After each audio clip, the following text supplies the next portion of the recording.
బాగున్నావా అను? వదినా. లోపలికి రా. కొత్త గాజులా? మీ అన్నీ కొన్నారు. ఓహో. మండుతున్నట్టుంది. నీ కొడుకు దానికి గాజులు కొన్నాడు తెలుసా? మొన్న చెప్పాడులే.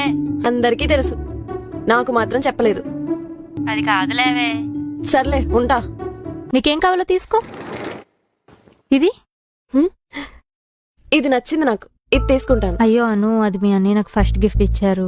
అయితే ఏమైంది, ఇది నచ్చింది నాకు, నేను ఇదే తీసుకుంటాను. మా చెల్లికి ఆకలేస్తుందని తినడానికి అడిగితే ఏమి ఇవ్వలేదంట. ఎందుకు ఇవ్వలేదు? మనసులో ఏం పెట్టుకున్నావు? నన్ను ఎప్పుడు అడిగారండి? ఇందాక నేను అక్కడ కూర్చున్నప్పుడు అడిగాను.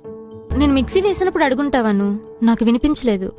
వినిపించలేదా, లేకపోతే వినిపించినట్టు నటిస్తున్నావా? అయ్యో నిజంగా వినిపించలేదాను. అదేలే, నా ఇల్లే నాకు పరా ఇల్లు అయిపోయింది, తినడానికి కూడా గతి లేదు. ఛీ! అను, కొంచెం చెవులు దగ్గర పెట్టుకో. అను ఫోన్ చేసింది, వాళ్ళ ఆయన వస్తానంటే మేము పెళ్లికి వెళ్ళాలి అంట. నేను అలా అనలేదు అత్తయ్య. ఇప్పుడు పెళ్లికి వెళ్ళకపోతే వచ్చే నష్టమేం లేదులే, అల్లుడు గారు వస్తారు, ఇంట్లోనే ఉండండి.